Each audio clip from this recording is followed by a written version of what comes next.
वो हैं L T power -1।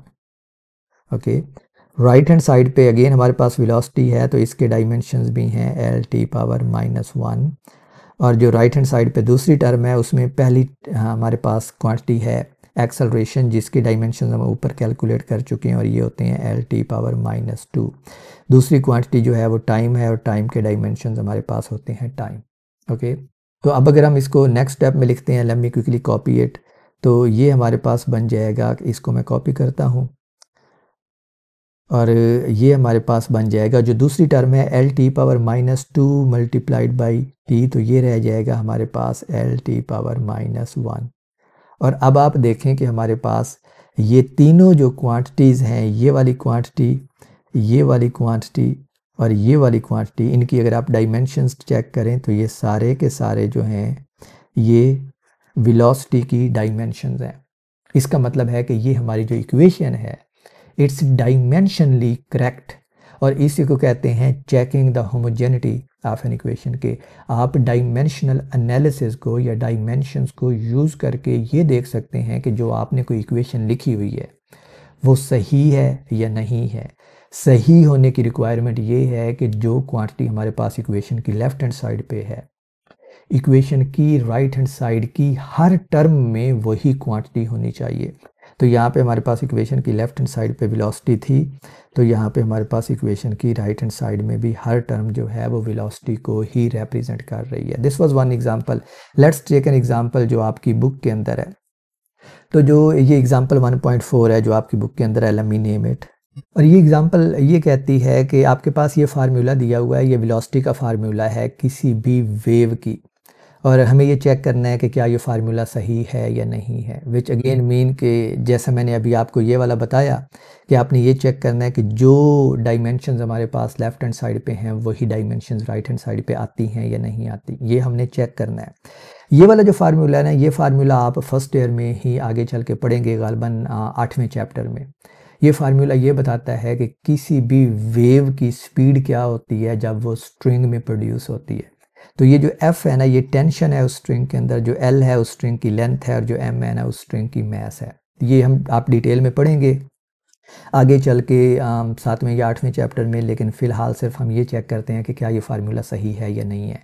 Which means कि हमने ये साबित करना है कि जो लेफ़्ट हैंड साइड की डायमेंशंस हैं वही राइट हैंड साइड की डायमेंशंस हैं।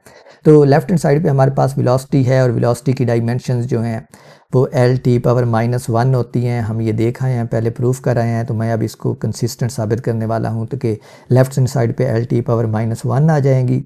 राइट हैंड साइड पे पहली क्वांटिटी फोर्स है। फोर्स की डायमेंशंस मैंने ऊपर आपको यहाँ पे ये देखें प्रूफ करवाई हैं, ये होती हैं mL⁻²। तो मैं इसको यहाँ पे कॉपी करने जा रहा हूँ, तो हम इसको यहाँ से ले जाके नीचे लिख देते हैं। तो पहली क्वांटिटी है जी mL⁻²। दूसरी क्वांटिटी है लेंथ, और लेंथ की जो डायमेंशंस है ना वो क्या होती हैं, L सिंपली। जो डिनोमिनेटर में हमारे पास क्वांटिटी है वो मास है, और मास की डायमेंशंस हमारे पास होती हैं कैपिटल M। और इन सारे की पावर जो है ना वो स्क्वायर रूट है, और स्क्वायर रूट जो है वो किसके इक्वल होता है, 1/2 के, ये आपको पता है।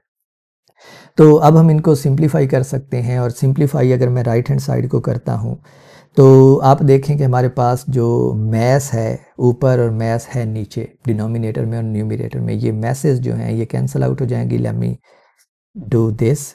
तो ये मैसेज कैंसिल हो जाएंगी, और बाकी जो चीज़ हमारे पास रहती है ना वो L⁻² है मल्टीप्लाइड बाई L है।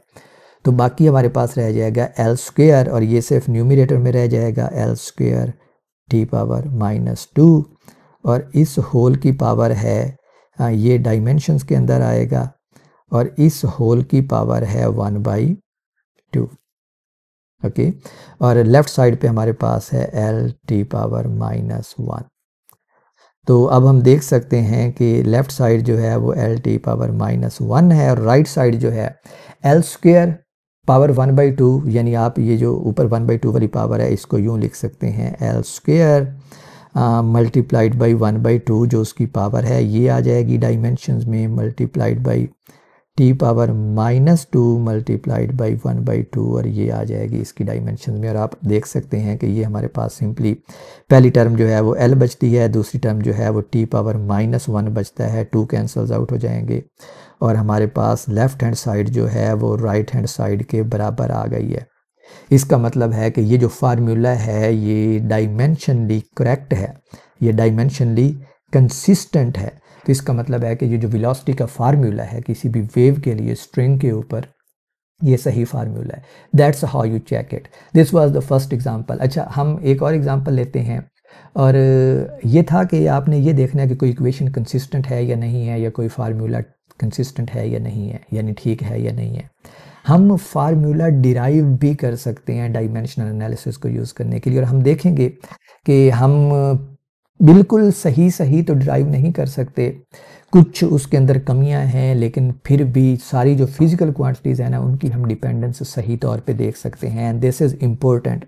और ये एग्जांपल जो है, ये एग्जांपल हमारे पास है 1.5। इसको आप कहते हैं ड्राइविंग अ पॉसिबल फार्मूला, कि जो किसी फिज़िकल क्वांटिटी का मुमकिन फार्मूला है ना उसको आप कैसे डिराइव कर सकते हैं।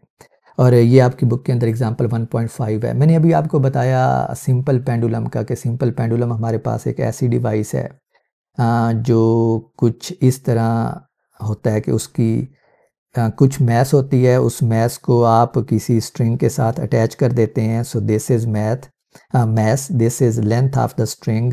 और जब आप इसको किसी एंगल पे ले जाके छोड़ते हैं तो ये ऑसिलेशंस परफॉर्म करता है। तो आपने फ़र्ज़ करें कि इस एंगल के ऊपर ले जाके इसको छोड़ा है तो ये ऑसिलेशंस परफॉर्म करेगा।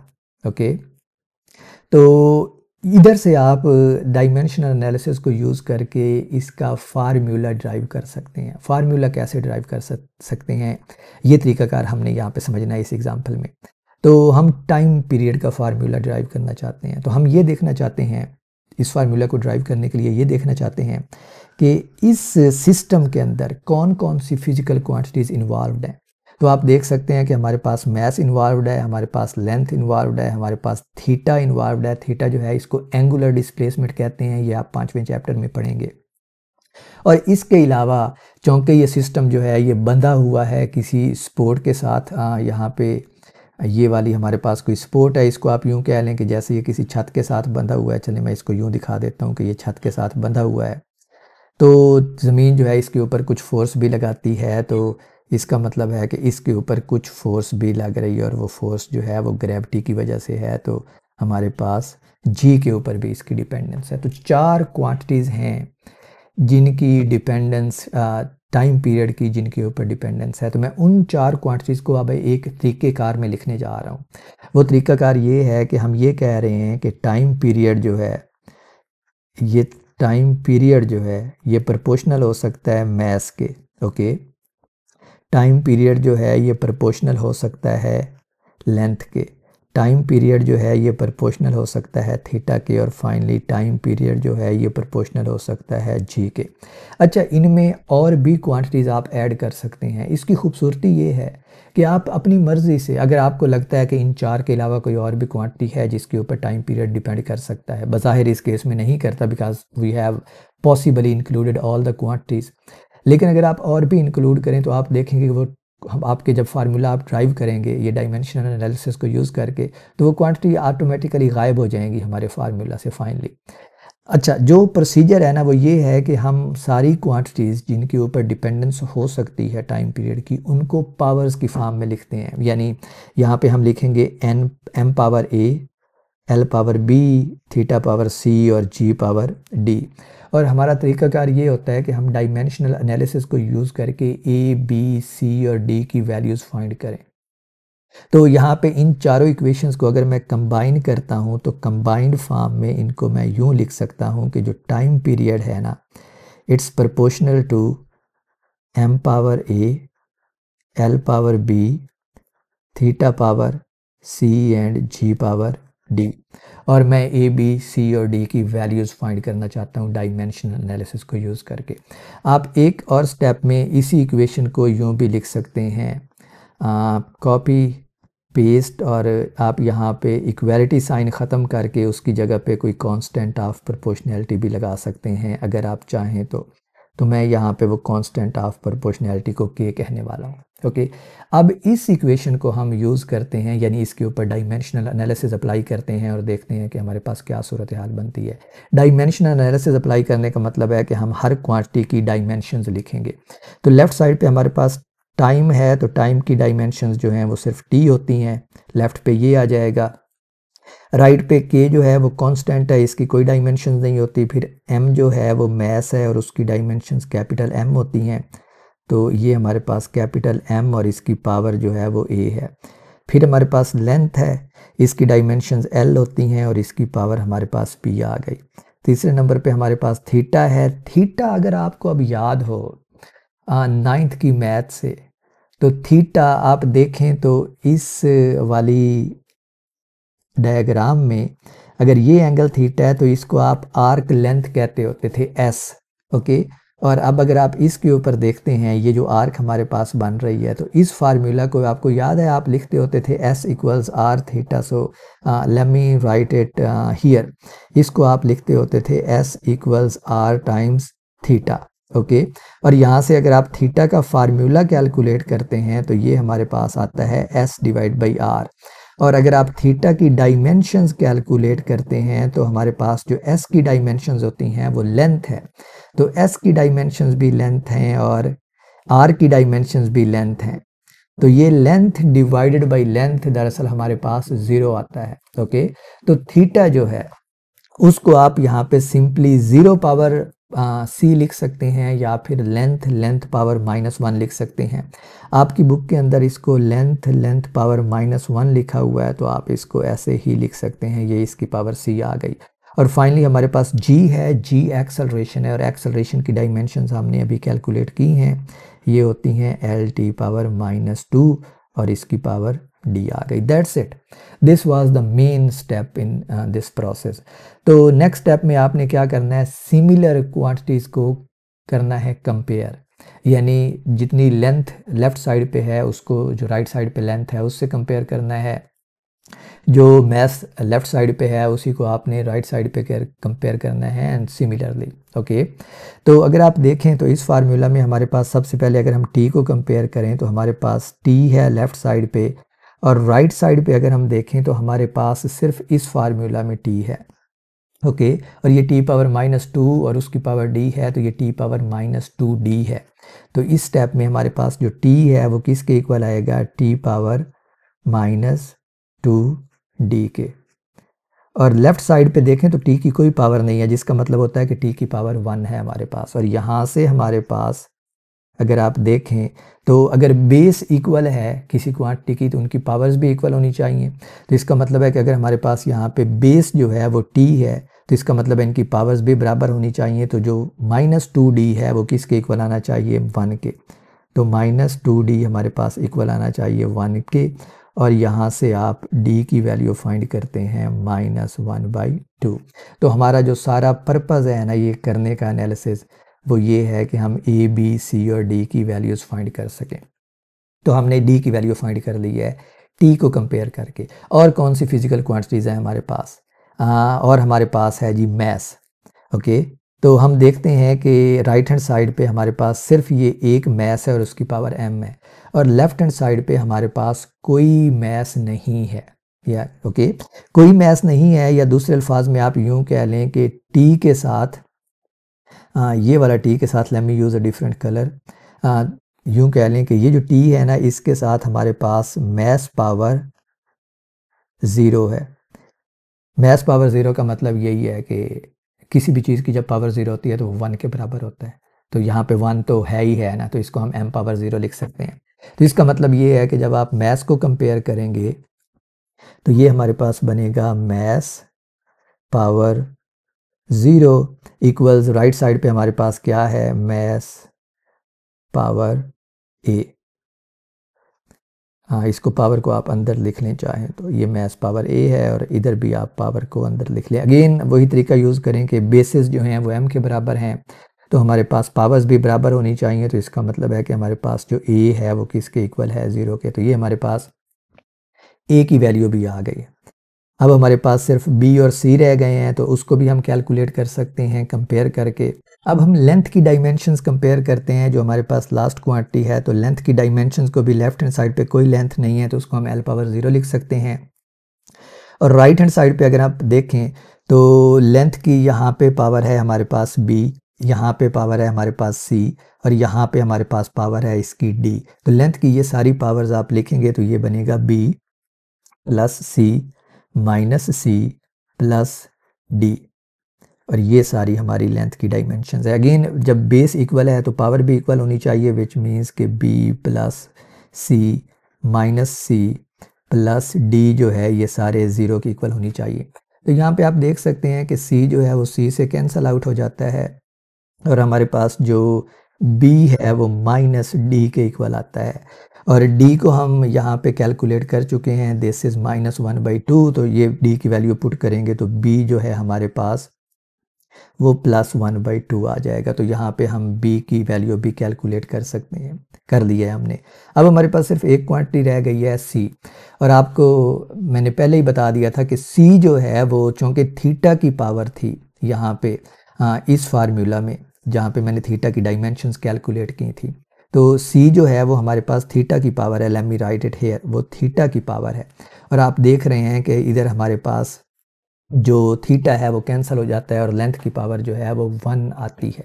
ओके, तो c हमारे पास सिंपली लेंथ की पावर जो है वो 0 आती है, बिकॉज ये हमारे पास बन जाएगा इधर से l पावर -1। ओके, ये हमारे पास बनता है और l पावर -1 जो है ये हमारे पास 1 होता है। तो इधर से आप इसको लिख सकते हैं 1। और अब आपने राइट हैंड साइड अगर 1 करनी है तो लेफ्ट हैंड साइड अगर आपने 1 करनी है तो आपको लाजमी तौर पे c को 0 लेना पड़ेगा, क्योंकि जब भी किसी क्वांटिटी की पावर 0 होती है तो वो 1 के इक्वल होती है। तो अगर थीटा 1 के इक्वल है तो c को 0 होना पड़ेगा। तो इस आर्गूमेंट से हमारे पास जो c की वैल्यू है वो भी यहाँ पे आ जाती है और c जो है वो 0 के इक्वल है। और अब आप देखें कि हमने चारों जो कांस्टेंट थे a, b, c और d उनको कैलकुलेट कर लिया है। लास्ट स्टेप ये है कि आप इन चारों कांस्टेंट को इस इक्वेशन में पुट कर दें जो हमने यहाँ पे लिखी थी। तो यहाँ पे मैं इसको कॉपी करता हूँ, यहाँ पे पेस्ट करता हूँ और इसमें अब मैं इन चारों की वैल्यूज़ जो है वो पुट करने लगा हूँ। तो टाइम पीरियड हमारे पास बन जाएगा t इक्वल्स के टाइम्स m पावर हमने m पावर a था, a की वैल्यू हमने कैलकुलेट की है 0, तो ये बन जाएगा 0। उसके बाद लेंथ जो है उसकी पावर b थी और b की पावर हमने कैलकुलेट की है 1/2, तो लेंथ पावर 1/2। फिर था हमारे पास थीटा, और थीटा की पावर c थी और c की पावर हमने कैलकुलेट की है 0। और फाइनली हमारे पास था g पावर d, और d की वैल्यू हमने कैलकुलेट की है -1/2। तो m पावर 0 भी 1 होता है, थीटा पावर 0 भी 1 होगा, तो बाकी जो चीज़ हमारे पास रह जाएगी वो बन जाएगी k l power 1/2 g power -1/2। और इसको आप लिख सकते हैं l divided by g power 1/2, और 1/2 जो है let me actually right it, तो ये हमारे पास बन जाता है 1/2। और यही चीज़ आप यहाँ पे लिख सकते हैं t equals k times l divide by g, और 1/2 जो है वो स्क्वायर रूट के इक्वल होता है। अच्छा, ये हमारे पास फार्मूला आ गया टाइम पीरियड का पेंडुलम के। अब आपको याद होगा, आपने 9th में या 10th में शायद पढ़ा होगा कि जो टाइम पीरियड का असल फार्मूला होता है ना, let me right it here, जो टाइम पीरियड का सही फार्मूला होता है वो होता है 2π/L/g। तो आप यहाँ पे इन दोनों फार्मूलाज को देख सकते हैं और कंपैरिजन बना सकते हैं कि जो डायमेंशनल एनालिसिस है ना, ये हमें फार्मूला सही देता है, लेकिन ये सिर्फ एक चीज़ के बारे में हमें नहीं बताता, और वो चीज़ जो है वो ये वाली है, कांस्टेंट। यहाँ पे देखें कि जो कांस्टेंट है वो 2π के बराबर था। तो आप कह सकते हैं कि it's a kind of drawback in dimensional analysis कि ये हमें कांस्टेंट के बारे में नहीं बताता, लेकिन जो किसी एक फिज़िकल क्वांटिटी की दूसरी फिज़िकल क्वांटिटीज़ के ऊपर डिपेंडेंस होती है ना, उनके बारे में हमें सही बताता है। सो दिस इज़ समथिंग जो मैं कह रहा था कि आप डायमेंशनल एनालिसिस को यूज़ करके फार्मूला ड्राइव कर सकते हैं किसी भी फिज़िकल क्वांटिटी का, लेकिन उसमें कुछ थोड़ी बहुत कमियां हैं। और वो कमी ये है कि अगर उस फार्मूला में आपके पास कोई कांस्टेंट टर्म आ रही है तो डायमेंशनल एनालिसिस ये नहीं बता सकता कि वो प्रीसाइजली कांस्टेंट क्या है। यहाँ पे आप देख लें कि हमने कांस्टेंट को k लिखा था, हमारा जो असल फार्मूला होता है उसमें उसकी वैल्यू 2π होती है, लेकिन डायमेंशनल एनालिसिस ये नहीं बताता कि ये कांस्टेंट 2π के बराबर है। तो इट्स गुड 80% गुड, कम से कम आपको सही डिपेंडेंस दे देता है। लेकिन चूंकि कांस्टेंट टर्म की अपनी कोई डायमेंशंस नहीं होती और हम ये फार्मूला डायमेंशंस को यूज़ करके ड्राइव कर रहे हैं, तो इसीलिए कांस्टेंट का पता नहीं चल सकता डायमेंशनल एनालिसिस से। तो यू सी कि कांस्टेंट का पता इसलिए नहीं चलता क्योंकि हमारी जो बुनियाद थी, जो सपोजिशन थी, वो जो तरीका था जिसको यूज़ करके हम फार्मूला ड्राइव कर रहे थे, वो तरीका ही कांस्टेंट के बारे में कुछ नहीं बताता, क्योंकि कांस्टेंट की डायमेंशंस ही नहीं होती और इसलिए हमें कांस्टेंट का पता नहीं चल सकता। कुछ लोग इसको कहते हैं कि ये डायमेंशनल एनालिसिस के अंदर ड्रॉबैक है। तो जस्ट रिमेंबर इट कि you can't calculate the value of constant in a formula by using dimensional analysis. There is one more example, it's example 1.6, और इसमें आपने डायमेंशंस चेक फाइंड करनी है एक क्वांटिटी की, और वो क्वांटिटी जो है वो है विस्कोसिटी। इस विस्कोसिटी को ना आप पढ़ेंगे छठे चैप्टर में फर्स्ट ईयर की फिज़िक्स के अंदर ही। तो आप देख रहे हैं कि जितनी भी एग्जांपल्स आपको दी गई हैं ये सारी वो चीज़ें हैं जो आप आगे चल के आप इस किताब में पढ़ेंगे। तो हमारे पास एक थ्योरम है, उसको कहते हैं स्टोक्स लॉ। स्टोक्स लॉ ये वाला जो है ये हमें ये बताता है कि जब कोई ऑब्जेक्ट किसी फ्लूइड में से यानी लिक्विड या एयर में से मूव करता है तो उसकी मोशन जो है वो किस तरह की होती है, इसको आप फोर्स लॉ कहते हैं। तो जो फार्मूला है ना वो है हमारे पास F equals 6 pi eta R V. जो v है ये उस ऑब्जेक्ट की स्पीड है, r जो है अगर वो ऑब्जेक्ट स्फेरिकल है तो उसका रेडियस है। जो ये वाली क्वांटिटी है ना ये वाली, इसको आप कहते हैं ईटा, ई टी ए, ईटा। इसका नाम विस्कोसिटी है। और ये विस्कोसिटी मटेरियल की प्रॉपर्टी होती है फ्लूइड की जिसमें से आपका ऑब्जेक्ट मूव कर रहा है। यानी अगर आप पानी में से मूव कर रहे हैं या ऑब्जेक्ट आपने कोई गोल सा सफ़ेयर है आपके पास कोई, इसको आप पानी में फेंकते हैं तो वो पानी में से कितना फास्ट या कितना स्लो मूव करेगा वो उस पानी की इस प्रॉपर्टी के ऊपर डिपेंड करता है जिसको विस्कोसिटी कहते हैं। और लेफ्ट हैंड साइड पे हमारे पास 4 है, 6 पाई का जो फैक्टर है वो कांस्टेंट है। तो क्वेश्चन ये है कि आपने विस्कोसिटी की डायमेंशंस कैलकुलेट करनी है। तो what we are going to calculate is dimensions of viscosity. और अगर आप देखें तो हमारे पास ये बनेगा dimensions of force divided by dimensions of R divided by dimensions of V. 6 pi जो है वो कांस्टेंट है, उसकी डायमेंशन नहीं होती। तो फोर्स की डायमेंशंस हम ऊपर कैलकुलेट कर चुके हैं, ये होता है एम एल टी पावर -2। ये हमारे पास फोर्स की डायमेंशंस हैं।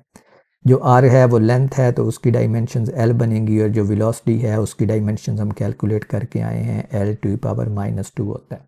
तो ये हमारे पास इस क्वांटिटी विस्कोसिटी की डायमेंशंस हैं जिसको हमने ईटा से लिखा है। तो विस्कोसिटी की डायमेंशंस को हम सिंप्लीफाई करके लिख सकते हैं। यहाँ पे आप देखें कि एक एल कैंसिल हो जाएगा और ये बन जाएगा एम।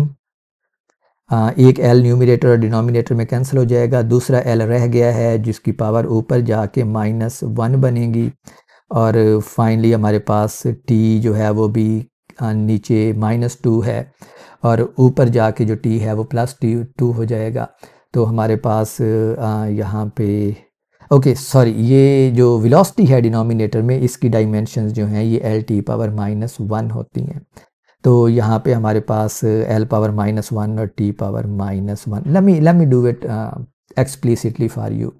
तो मैं इन सब को अब इकट्ठा करके लिखने जा रहा हूँ। तो पहले हमारे पास आता है m, फिर आता है l, फिर आता है t पावर -2, और उसके बाद मल्टीप्लिकेशन में ये वाला l में अगर ऊपर लेके जाऊंगा तो ये l पावर -1 बनेगा, तो ये बनेगा l पावर -1।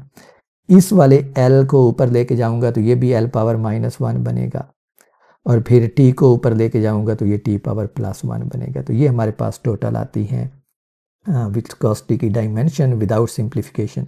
तो सिंप्लीफाई करेंगे तो अब आप देखें कि m वैसे ही आ जाएगा। ये वाला जो हमारे पास टी स्क्वायर है ये इस एक t से ख़त्म हो जाएगा तो t पावर -1 रह जाएगा, और ये एक l जो है ये एक l से जाएगा तो l पावर -1 रह जाएगा। तो ये बन जाएगा m l power -1 t power -1। तो ये डायमेंशंस जो हैं ये हमारे पास विस्कोसिटी की डायमेंशंस हैं। तो ये आपकी बुक के अंदर एग्जांपल्स थी और आपने अब ये मेथड बहुत अच्छी तरीके से समझ लिया कि ये वाली चीज़ें हम कैसे डील करते हैं। बुक के अंदर कुछ प्रॉब्लम्स दिए हुए हैं। आई हाईली एनकरेज यू कि आप ये तरीका सीखें और बुक वाले प्रॉब्लम्स को खुद से करने की कोशिश करें। लेकिन प्रॉब्लम करने के लिए you only need to know one thing कि मेथड क्या है, तरीका क्या है। ये जो एग्जांपल्स होती हैं ये इसलिए दी जाती हैं ताकि आपको मेथड समझाया जा सके। जो प्रॉब्लम्स होते हैं वो उसलिए दिए जाते हैं ताकि आपने जो मेथड एग्जांपल से सीखा है उसको अप्लाई करें। जब आप अप्लाई करते हैं तो आपका वो कहते हैं ना आपके दिमाग में पक्की हो जाती है बात, तो वो काम हो जाता है, यानी आपको चीज़ समझ आ जाती है। उसके बाद आपको कुछ याद करने की ज़रूरत नहीं रहती, आपको मेथड आता है, आप अप्लाई करते हैं, आपका जवाब हमेशा सही आता है। एनीवेज यहाँ पे ये चैप्टर ख़त्म होता है, मुझे इजाज़त दीजिए, बाय बाय।